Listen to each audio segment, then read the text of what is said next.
Teklemakkandan yangrıgan ünçü sadası. Ümitlik qalblarning o'chmas navosi. Mehirlik dillarning o'rtaq arzusi. Yangi Zelandiyadan anglatilayotgan Uncha programmasi.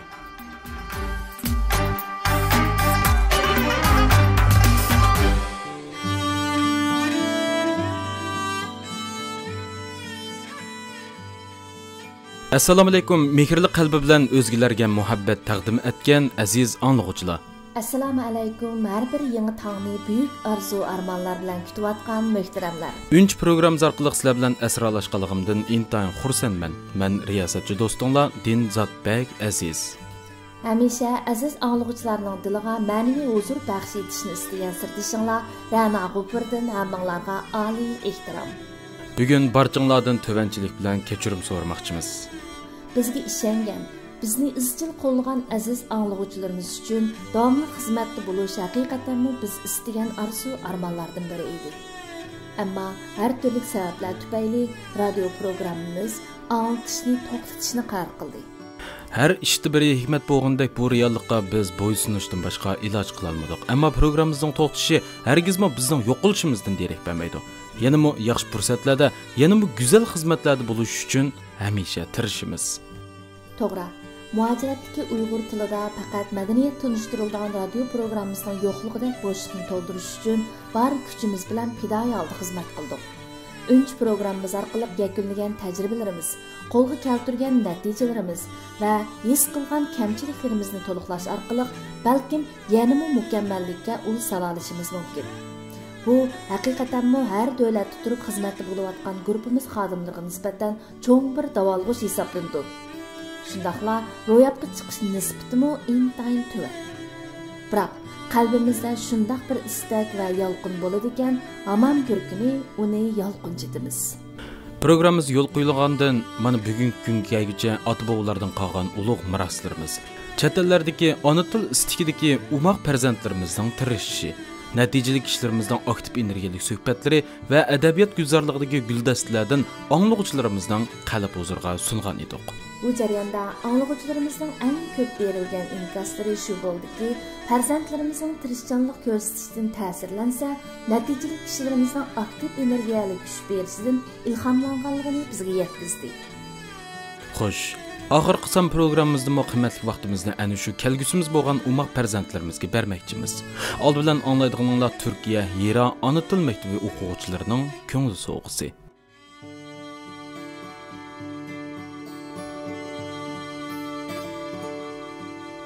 Assalomu alaykum. Men Turkiyada turishib Hira maktab o'quvchisi Abduqayyum bo'laman. Men bu yil 6,5 yoshga kirdim. Ana til maktabiga berayotgani 1 yil bo'ldi. Men tuvanda Dadam shundoq degan nomli she'rni o'qib beraman. Dadam shundoq degan: "Tikan bo'lsa o'g'lung, haq bo'lsila u yo'ling, jasoratlik bo'l o'g'lim" degan edi jon dadam. Haq yo'li bek uzoq yo'l, davanlar ko'p ham do'ng'ul, chidamchan bo'lg'in o'g'il degan edi jon dadam. Haqdor deydu hammasi, men haq deydu qog'isi, bo'lg'in ham haqning torisi degan edi jon dadam. Mazlumlarga bo'lg'in yor, zolimlarga yasador, elni qilg'in baxtiyor degan edi jon dadam. El vatanga yaramliq avlod bo'lg'in sabatliq, haq yashisan savabliq degan edi jon dadam. Ajdod izi yo'l bo'lsin, istiqbol nurga to'lsin, istiqlol sening bo'lsin degan edi jon dadam. Hammanglarga rahmat. Assalomu alaykum. Men Turkiyadan Hira maktabining o'quvchisi Abdurahmon Turg'unjon bo'laman. Men Hira maktabidan Maktabda o'qig'ili 11 ay bo'ldi. Men sizlarga hozir tabiatdan tog' yomg'irini o'qib bermoqchiman.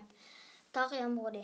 Sahar uyg'onib dalaga chiqdim. Yilg'ilarda tunugunki tomondan aslarmi qolmagan edi. Balqiyotgan tong quyoshi yiroqdagi qatma-qat cho'qqilarning keynini oltin nurga cho'mkigan edi. Tal qizg'uch seriq nurlar xuddi cho'qqilarning keynidan ko'kka tortilgan lar yiplardek jimirlaydi. Naştizin keyin qara uyning to'ngligi yepilib shirdaq eshittirmaklandi. Şu an soğuk, nem havadan tenlerimiz sürkendi. Tünükün könglikcan yürgenidik, bugün kışga kirip gitemdik. Nime, dedi buraderim, yağmur yoqudek, dedi tavçı. Ben öyden çıktım. Bayala süp turgan hava tumanlaşkan, asmanның şarkı uçuk garbi tutuk bulup, kara bulutlar bilen tolgan idi. Assalamu alaykum. Men Türkiye'deki Hiranek tipi ana til sınıfının okuyucusu Faiza Asqar bo'laman. Bu yıl 7 yaşga kirdim. Ana til mektebiga barg'ili 20 yil bo'ldi. Men to'nda 3 kipinektiga qisqa hikoyani o'qib beraman. 3 kipinek. Burungi zamonda rangdor gul chechaklar hoppada po'raklab ichilib ketgan bir güzel bahçede 3 kipinek do'st o'tgan ekan. Ularning biri qizil, biri sariq va yana biri oq ranglik ekan. Bir kuni ular masjiddan namoz o'qib chiqib, bahçada xo'shal-xo'rim o'ynayotganda tuyuqsiz yomg'ir yog'ib ketibdi. Öyle yiroq bo'lg'achqa yomg'irda qaytib ketolmabdi. Shuning bilan ular voy tezroq bir yerga borib yomg'ir to'xtaguncha panohlab turaylik deyishib birlikda bog'cha ichiga qarab uchibdi. Bir to'p oqqulning yoniga uchib boribdi. Oqqulning yoniga borgandan keyin kipineklar adab bilan oqqulga salom qilib, uningdan o'tingan holda mundaq debdi: Assalomu alaykum, oqqul hada. Yomg'ir bizni qanotlarimizni hil qilib o'tdi. Yomg'ir to'xtaguncha sizning bergilaringizning ostida yomg'irdan panohli bo'lsak bo'lamdi. Oqqul kepinekning rangiga o'xshaydi ekan. U kirsin, qilganinglar kirmanglar deb javob beribdi. Oqqulning bu gapini olgan kepineklar tanga uningga: Biz degan Alloh yo'lida do'st bo'lishga ayrılmaz jonjigar do'stlar. Panohlashga kirsak tang kirmaymiz, kirmasak tanga kirmaymiz debdi. Shuning bilan kepineklar oqqulning yonidan ayrilib, cho'ng egiz o'sgan sariq gulning yoniga borib, tanga uningga mundaq deb iltijo qildi: Assalomu alaykum sariq gul hada. Yomg'ir yog'ib berib to'ngib ketdik. Ham qanotlarimiz hil bo'lib ucholmay qoldik. Yomg'ir to'xtaguncha yuparmoqlaringizning ustida kirib birdan yomg'irdan daldanib olsak bo'lamdi. Sariq gul ularga: Sariq kepinekning rangi menga o'xshaydi ekan. U kirsin, qolganinglar kirmanglar. Buni anglagan kepineklar tanga uningga: Panohlashga kirsak tang kiramiz, kirmasak tanga kirmaymiz deb javob beribdi. Va sariqning uchib ketib qoldi. Yomg'ir amday sharqirab qomil ittik yig'ishga boshlabdi. Ular terslikda uchib yurib bir to'p qizilgulning yoniga kelibdi va mundaq debdi: Assalomu alaykum qizilgul hada. Biz yomg'ir to'xtaguncha yuparmoqlaringizning ostida yomg'irdan panohli bo'lsak bo'lamdi. Qizilgul ularga: Qizil kepinekning rangi menga o'xshaydi ekan. U kirsin, qilganinglar ikkinglar kirmanglar. Üç kepinek buni anglab tanga bishni chayqab: Yo'q, panohlashga kirsak tang kiramiz, kirmasak tanga kirmaymiz debdi. Shuning bilan bu 3 kepinek yomg'irda qilib bog'chada u yoqdan bu yoqqa uchib yuribdi. Bir-biridan zodla ayrilmabdi. Bu chaqda yomg'ir to'xtab, quyosh nur chechishga boshlabdi. Quyoshning iliq haroratidan 3 kepinekning qanotlari yomg'ir suvlari qurib ketibdi. bu 3 kepenek elhamdülillah Allah'ın rahmeti bilen yağmur to'xtadi deb şadlanıp xushal xuram o'ynashga başlaptı. Assalomu alaykum, men İbrahim Yasin, 10 yoshga kirdim. Men Hira maktabining ana sinfida o'qiyman. Men sizlarga maktubim degan she'rimni o'qib beray. G'unchadek o'smakdaman, maktubim gulshan ara, ter to'kib parvish qilar bag'vinim ustoz menga. Açıdı her gün quchoq, shu ana maktab menga, baxtiyor davrim mening. Ustazim rahmet sana, mektubim tütmez bulak, birudu pendin savak, yurutar dilni haman, yandırıp nurluk çırak. Assalamu alaykum, mening ismim Muniba Sabir, 7-20 yoshga kirdim, Turkiyada yashayman, Hira boshlang'ich maktabida o'qiyman. Men tuvanda aql yoshdamas boshda degan cho'chakni o'qib birman. Aql yoshdamas boshda. Bundan uzun zamonlar ilgari bizning yiroq bir makanda bir yurt bo'lgan ekan. Shu yurtning podshohi bosh o'zi talmoqchi bo'lib, yurtchilarni yig'ib, "Ey yurtchilari, sizlarga savolim bor. Kim javob bersa, shuni bosh vazirlikka tayinlayman", debdi. Yurtchilari ma'qullik bildirgandan keyin podshoh "Yugurukdimi yuguruk? Nima eng yuguruk? Namidan nagma obdan, qaysi nama hambidan obdan.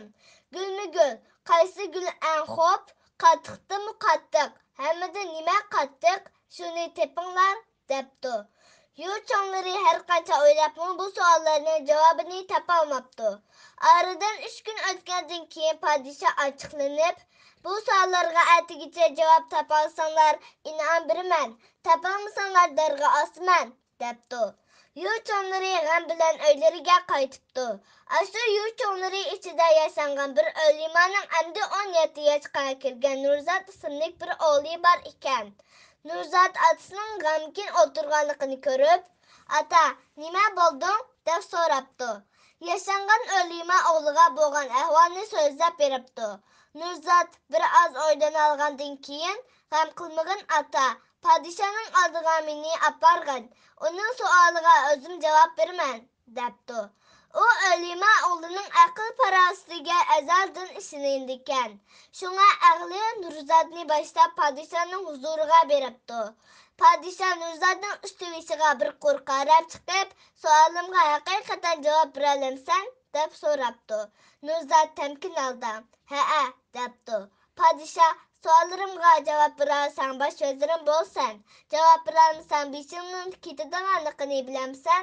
deb so'rabdi. Nurzat avvalgidek tamkin talaffuzda "Ha, bilaman, qani savollarini so'rasizlar", debdi. Podshoh bu yosh yigitning botur mardonaligiga qoyil bo'lib, savolini boshlabdi. "Yugurukdimi yuguruk? Nima eng yuguruk? Ko'ngil eng yuguruk", deb javob beribdi. Nurzat ko'ngilni yugurtib, ko'zni yumib ochqicha dunyoning hamma yerini kezib chiqildi bo'ladi.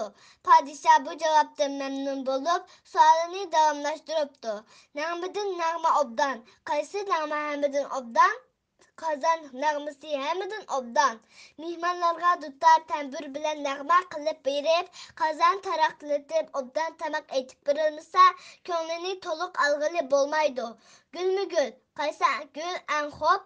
Hamma gullar echilib to'zib ketadi. Faqat kuvazning guli echiladi, to'zmaydi.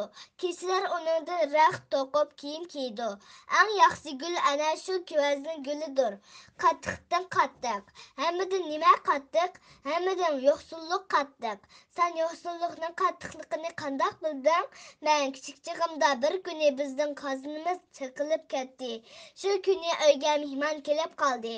Ana mehmonlarga tamoq qilish uchun qo'shnimizning qozonini so'rab chiqdi. Anam qozonga tamoqni solay deb turishiga qo'shnimizning bolasi kirib uyga mehmon kelganligini aytib qozonini elib chiqib ketdi. Shu chog'dagi onamning turqidan yo'qsullikning qattiqligini bilgan edi. Podshoh Nurzatning javoblaridan uning aql farosatiga qoyil bo'lib, o'z va'dasi bo'yicha uni bosh vazir qildi. Şunun bilen bu iş el işçiге tarqalıptı. Yurt içindeki danalar akıl yaşlamas başta iken deyişipti. Eytişlerine qaraganda akıl yaşlamas başta degan maqal aşı keçmişten qilib bizgacha yetib kelgan ekan.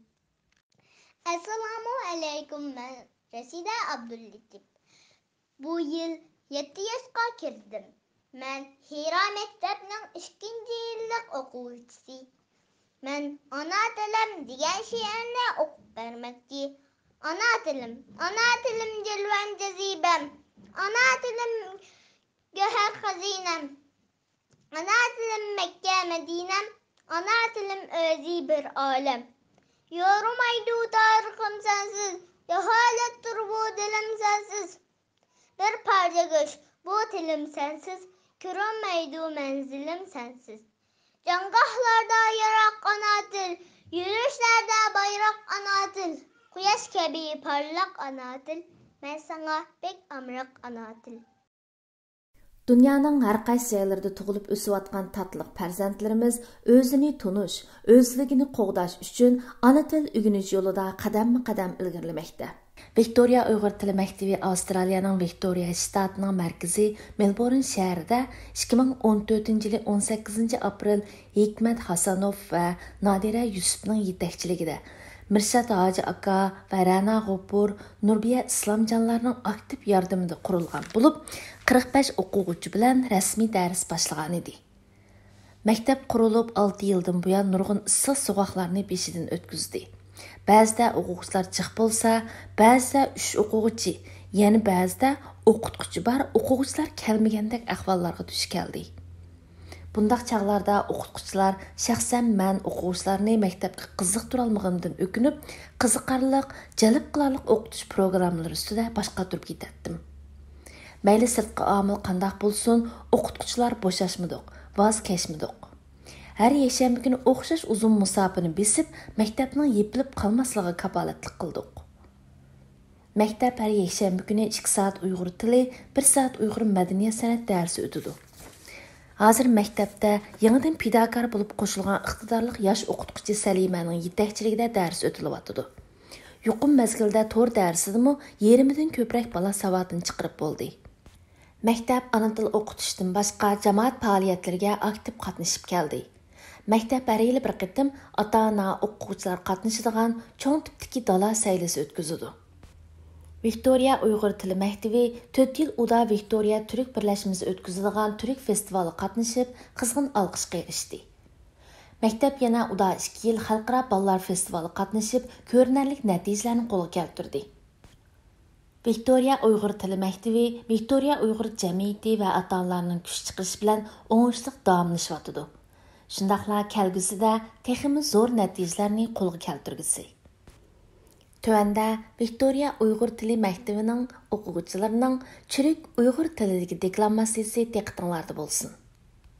Assalamu alaykum aziz vatandaşlar və suyumluq dostlar.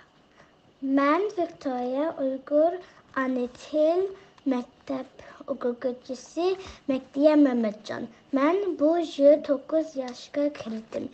Mən sizlarga Mening Mahmud buvam bor degan she'rni o'qib beraman. Mening Mahmud buvam bor. Kadimiy jo'd Kashgarda o'tgan Mahmud buvam bor. Shu buvamdan tavarruq nurliq oltin divan bor. Oltin divan bizgami bilim aql o'rgatar, buyub go'yo nurchilak yo'limizni ko'rsatar. Mengu ölmez buvam var. Şu kartulgan divan var. Şu divanda biz üçün kıymetlik söz bayan var.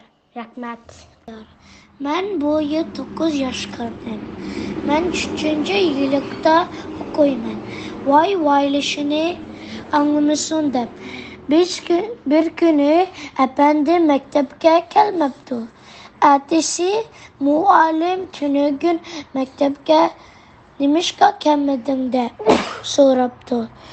Doktorga badim dep cevap veripti efendim. Ağrıp kalgan midin? Yok akam kishini tatg'uzdi. Akamning voy-voylashini kishilar anglamasin deb shik oldida naqsha etib turdim, debdi apandim.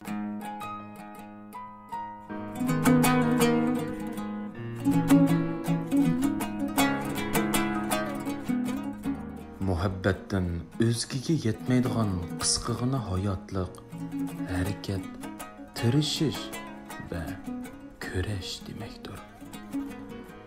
Biz uchun qimmatdir ma'nilik hayot.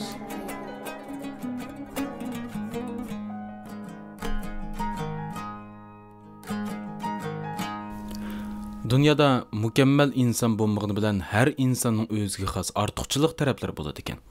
Biz faqat boshqalarning shu ortiqchiligini ko'proq bayqaganimizda har insondan o'rganadigan bilimimizning ko'pligini his qiladi ekanmiz. Tövəndə mənə təsir qılğan bir Yahudi xanımның hekayəsini sizlər bilan ortaqlaşmaqçımın. Qədərlik anlıqçılar, tövəndə sizlər bilan ortaqlaşmaqçı bolğunum Amerika qanun sahəsidəki rivayət tüsünü alğan bir ayalның hayatı. Bu ayal 2020 yılı 18 sentabr Washingtonda aşqazan astı bezi rakı bilan vafot bo'ldi.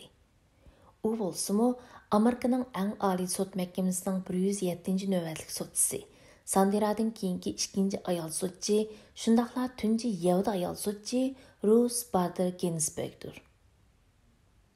Men ayollar uchun alayda imtiyoz talab qilmadim. Mening talab qilganim erlarning bo'ynimizga dastlab turgan putini yo'tkib etish. Bu söz 1973 yılı Amerika Hava Armiyasining ayol ofiseri Richard Sot xonimning uy yordam puli ilishdagi jinsiy farq tufayli uchirgan nohaqchiligi to'g'risida Amerika Oliy sud mahkamasida ichilgan sudda uning advokati tarafidan aytilgan. Bu Yahudi ayol advokat 1933 yil 15 mart Amerikadagi bir ko'chman oilada dunyoga keladi. Uning dadasi Ukrainadan kelgan birinchi avlod, apisi ikkinchi avlod Yahudi ko'chman edi. Barliq ko'chman oilalarga o'xshash bu oilaning farzandlariga beralaydigani ko'p bo'lmagan, ammo ma'rif kam bo'lsa bo'lmaydigan cho'ng boyliq deb qaralgan. Rus apisini mehrlik ammo talabchan ayol deb aslaydi. Rus kichigida o'g'il bolalar o'ynaydigan o'yinlarni o'ynashni yaxshi ko'radi.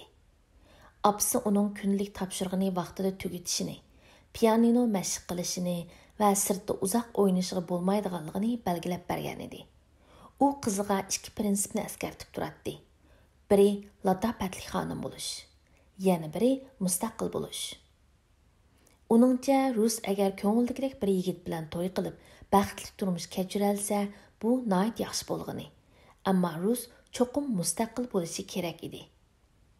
U yana Rusqa boshqalarga ko'ngil bo'lishning o'z xohishining tanlashi bo'lmasligini, ovozni yuqori ko'tarishning munozirada yengishga foydasi bo'lmayli qolmasdan boshqalarni o'zidan yiroqlashtirib etganini, shunga har doim achchig'ini kontrol qilishning zarurligini ta'kidlab turdi. Bu xil tarbiyada Rus ko'k ko'zlik, yumron qo'ng'ir chashliq, go'zal, kamso'z, nihoyat aqlli bir qiz bo'lib o'sib yetiladi. Uni do'stlari tafakkurni yaxshi ko'radigan, azaldan ushoq so'z va g'ayvatga aralashmaydigan birisi deb ta'riflashadi. Baxtga qarshi, apisi Rusning o'rta maktabini bitirish murosimining oldingi kuni uzoq yillik rak kasali bilan tugab ketadi. Rusmu shu sababli o'qish bitirish murosimiga qatnasha olmaydi.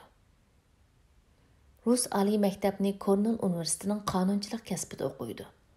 Bu joydagi Kornell universitetida qiz-o'g'il o'quvchilarning nisbati 1 ga 4 bo'lib, nurg'un oilalarning qizlarini o'qitish va qizlarga loyiq tanlashdagi mukammal maktab edi. Rusmu shu qizlar qatorida maktabdoshi Martinni o'z aytgandek o'zining bilimiga ahamiyat beradigan bir yigitni tanlab to'y qiladi. Martin aqlli, yumoristik tuyg'usi kuchli, mijozi ochiq yo'riq er bo'lib, u Rusning kasbiy hayotini qo'llab va uningga yordamda bo'lib, 56 yilni birlikda o'tkazdi. Rus Martin bilan uchrashishni hayotida yuz bergan eng go'zal ish deb baholaydi. Rus to'y qilib tunji qizi 14 oylik vaqtida Harvard universitetining qonun institutiga masterlik o'qishga kiradi. Hozirgi Amerika jamiyatining qarashisicha, u u chog'dagi Amerika qonun sohasi ayollarni qarshi olmaydigan, hatto nazarga ilmaydigan holatda edi. Shu yilgi Harvard qonun institutidagi 540 o'quvchining orasida 9 qiz o'quvchi bor edi. O'qituvchilar dars vaqtida qiz o'quvchilardan savol so'rashdan erinadi. Yangi o'quvchilarga berilgan ziyofatda Rus qatorliq 9 qiz o'rindan turg'izilib, asli o'g'il o'quvchilarga tava bo'lgan bu o'rindiqda o'ltirgandiki, ta'sirotini so'zlashga majburlangan edi. Rus ayol kishi bo'lg'achqa kutubxonaga kirish cheklangan bir o'quvchi edi. Halbuki u o'zining tirishchanligi bilan sinfda eng oldin qatorda o'qidi. Ikkinchi yili u Amerika adliya sohasidagi ta'siri kuchli jurnallardan biri Harvard adliya munozirasiga takrorlik tayinlandi. Bu vaqtda yo'ldoshi Martinning rak kasalligi aniqlangan edi.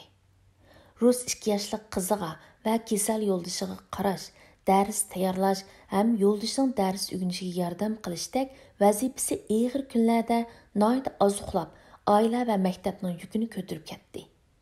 Ta'liga Martinning kasalda yaxshilanish bo'libla qolmay, yaxshi natija bilan o'qish bitirib, Nyu-Yorkda xizmat topdi. Rus 2-yillikdagi o'qishni Kolumbiya universitetiga yo'tkildi. 1959-yili garchi Rus yuqori natija bilan maktabni tamomlagan bo'lsa-mu, Nyu-Yorkda bir advokatlik o'rni uni xizmatga olishga xohlamadi. Rus shundala ayollarning jamiyatga o'rnining tengsizligini, minglagan qonun tuzumlarining ayollarga bo'lgan kamsitishini, hamma odamning so'z erkinligi yo'qligini his qildi. Hamda buning uchun o'zining biror ish qilish kerakligini tunib yetdi. U bu yo'lga kirishini oliy maktabda o'qituvchilik qilayotgandiki, jinsiy farq va adliya degan leksiyasidan boshladi. 1963-yildan tortib Rus yolg'iz ayollarla emas, tengsizlik uchirgan hamma odamning adil muomalaga uchrash uchun advokat bo'ldi. Buning orasida Wesenfeld apandining ayoli tugab ketgandan keyin yolg'iz onalar qaratilgan iqtisodiy yordamga yolg'iz dada bo'lganligi sababidan erisholmaslik dilosi tipik misollardan biridir.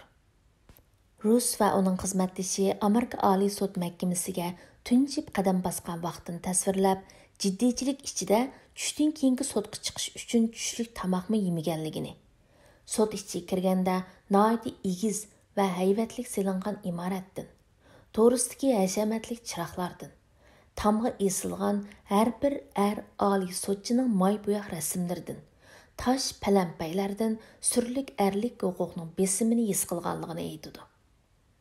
Sud sukut degan ovoz bilan boshlanib, Rus beshini ehtiyot bilan ko'tarib, atrofidagi huquqdor erlarga yuzlangandan keyin ondan ishonchiga to'lib so'zni boshlaydi. Uning so'zi jarayonida hammalarning diqqati bu bo'yi vijik, ammo so'zlarining mantiqisi nihoyat kuchli ayolga markazlashadi. Hech kim uning gapini bo'lmaydi. Rusning alayda tirishchanligi, astoydilligi, logikalik tafakkurining kuchliligi bilan u advokat bo'lgan dilolarda utib chiqib, Amerikaning adliya sohasiga belgilik ta'sir ko'rsatishga boshlaydi.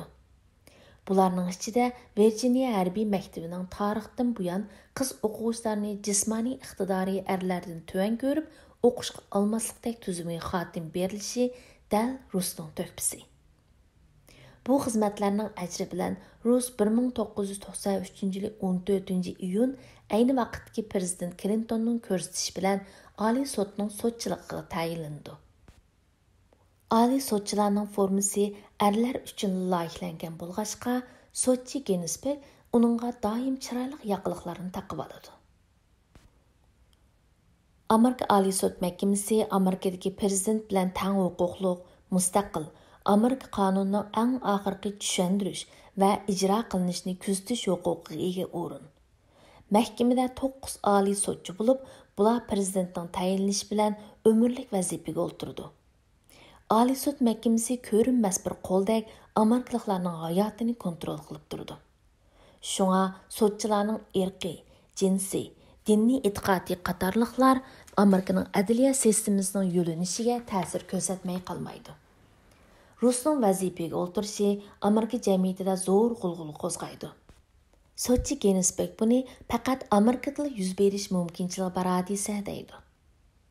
Sudchi Ginsburgning kasbiy axloqiy va iqtidoriga ko'z qarash jihati ixtilofi bor xizmatdoshlarimu qoyilligini bildirdi. U hayotida Amerika asos qonunidagi hamma inson tug'ilishidanla bab baravar degan prinsipdan voz kechmay, har qanday kishilik huquqning qarshisida tursimi, ikkilanmay haqiqatni yoqlaydi. Bu butun Amerika xalqining e'tirof qilishiga va suyishiga muyassar bo'lib, adliya sohasidagi darajadan tashqari ayol Cho'lpon Sotchi deb ta'riflandi. Sotchi Ginsbergning 2 bolasi bor. Ballarning aslimisida apisi doim yerim kechida oldiq kitoblar yeyilgan, bir qo'lida bir stakan qahva, bir qo'lida qora o'rik yeb xizmat qilayotgan qiyofatda edi. Rusning operaga alayda ishtiyoqi bor bo'lib, sud mahkamasidan sirt teatrxona uning davomli boradigan so'rini. 2016-yildagi cho'ng saylamning oldida Rus Trumpni aldamchi deb ta'riflab salganligi uchun jamiyatda norozilik qo'zg'aydi. Oliy sud mahkamasi siyosiy jihatda tarafsiz maydonda turishi adliya sohasida qoida edi. Rus bu xatoligi uchun noma'qullik xati e'lon qilib, "Men uchun hech nima demaslik oqilonlik edi" deydi. Bir umrini adliya ishlariga beg'ishlagan bu Yahudi ayol umrining oxirida bir necha xil rak kasali bilan og'rib 2020-yil 18-sentabr Washingtonda vafot bo'ldi. Uning hayoti Amerika adliya tarixiga yozilib qolgusi. Real turmuşda hammamiz azdır ko'pdir tangsizliklarga uchraymiz. Zaman zo'rning tomosha ko'rning degan atalar so'z bo'yicha puli barlar, yo'li barlar va yoki ma'lum bir afzallikdan foydalanib, uzun yo'lni qisqartib muvaffaqiyatga erishayotganlar qadamni bir uchraydi. Bundaq chaqda taqdirdan, jamiyatdan, ota-onamizdan og'rinamiz. Halbuki hayotning minnatdorlik bildirishga tegishli yeri u yanala tirishchanlikni e'tirof qiladi va mukofotlaydi. Inson hech qanday afzalligi yo'q sharoitda tirishchanligi bilanmi arzu-armonlarini ishga oshira oladi. Shunga qarindishim, agar hozir ashundoq bir umidsizlik ichida turayotgan bo'lsangiz, tirishib beqing. Bu tirishchanlik atingizni o'zgartira olmay qolgandimi, buguningizni tushkunlikdan qutuldira oladi.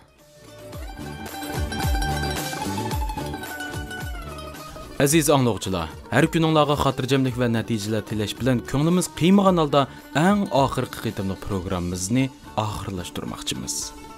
Har vaqt biz yangi natija bilan qayta asra olish uchun tirishimiz. Bizni izchil qo'llab madad berib kelgan azizlarimizga oliy muhtaramlarimizni yo'llaymiz. Ham sizlar bilan asralashgan shu minutlarni seg'inamiz. Sirdishinglar Dinzodbek aziz, sizlar bilan birga. Qisqa ammo go'zal ma'nolarga to'lgan inchi programmamiz tarix datlariga yozildi. Ammo bizga bergan madadlaringlar har birimizning yurak qatlariga yozildi. El xizmatini aziz bilgan riyosatchi qizinglar Ra'no G'ofur har biringlarning ishlariga osoyishlik, oilasiga xotirjamlik tilaydi.